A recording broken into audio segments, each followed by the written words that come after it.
Hello, everybody. It's about that time. Let's go see what's in the fridge today.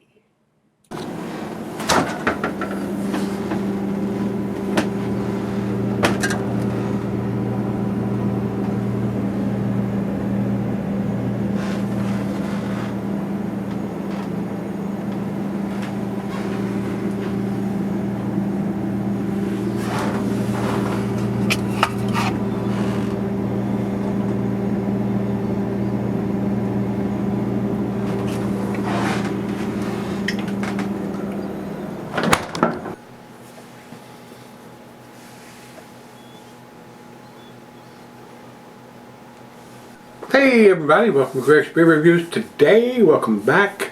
Guys, hopefully we can continue our daily review. The beer store finally opened back up after several months of being in transition from one place to the other with all the construction they had to do. So Martin had his hands full, so glad they're back open.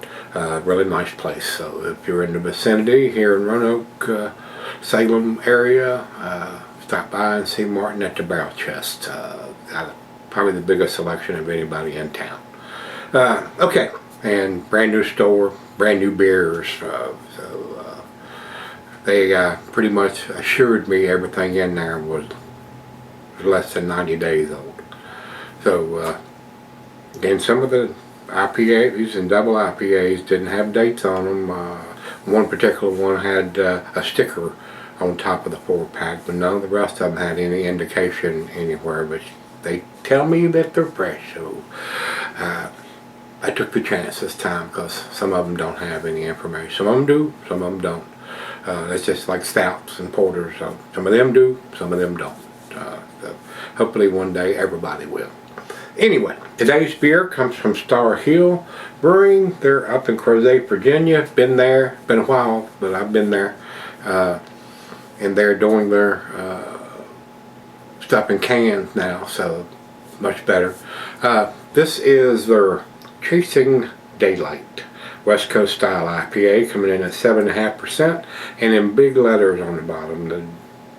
Very, very easy to read. It says packaged on September the 2nd of 21. So, right at a month old. So, real nice, colorful artwork on the can. Big 16-ounce plain Jane silver can with stick-on label. The most efficient way to package beer, in my opinion. But that is it. Just my opinion. Alright, guys. Let's jump over to Untapped, no IBUs.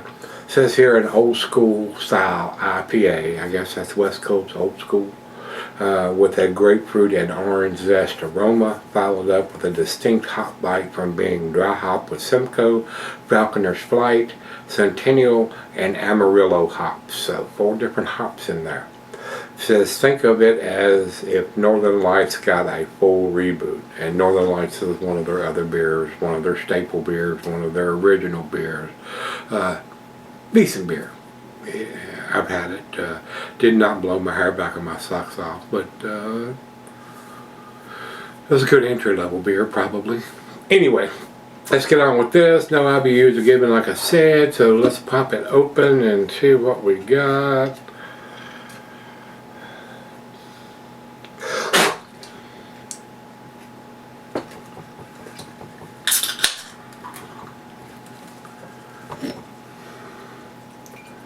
Yep, nice amber color coming out. Doesn't look like it's too cloudy or too hazy.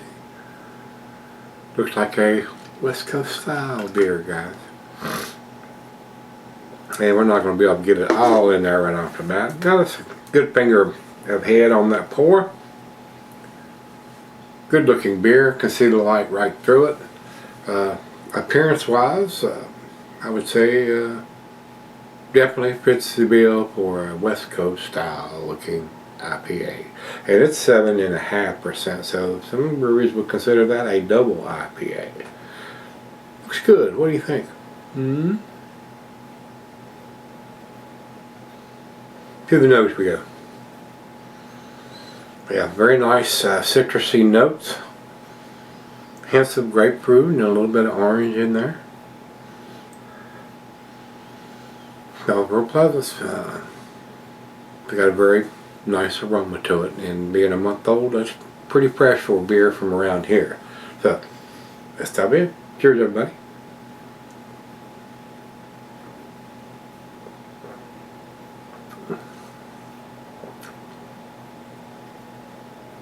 Very nice. To me, it doesn't have a big bite to it at all. It's kind of smooth, really.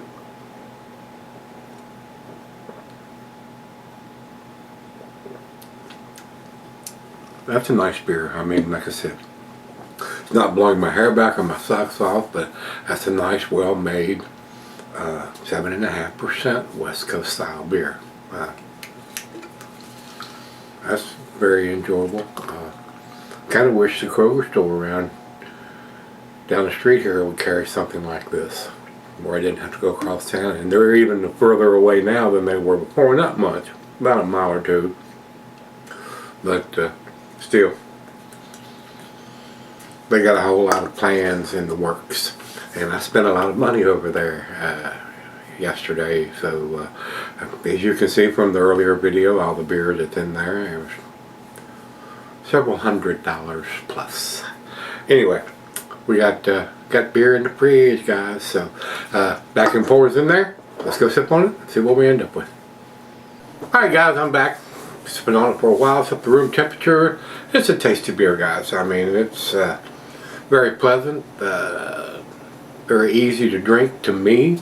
Alcohol is well hidden. Definitely getting the grapefruit and the orange in there. Maybe a slight hint of some pine. A very nice example of a West Coast style. Very well done.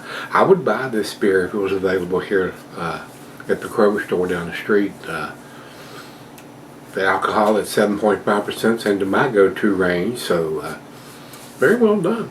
I would prefer a New England style, but I mean, they're hard to come by around here unless you go across town or have somebody send them to you. So, final chug here, guys.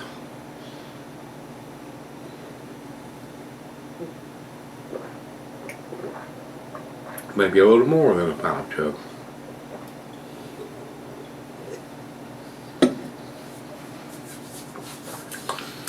To me, I mean, as far as what the can says, calling it a West Coast style on the can, I agree with that. I agree with that as a very nice example of a West Coast style.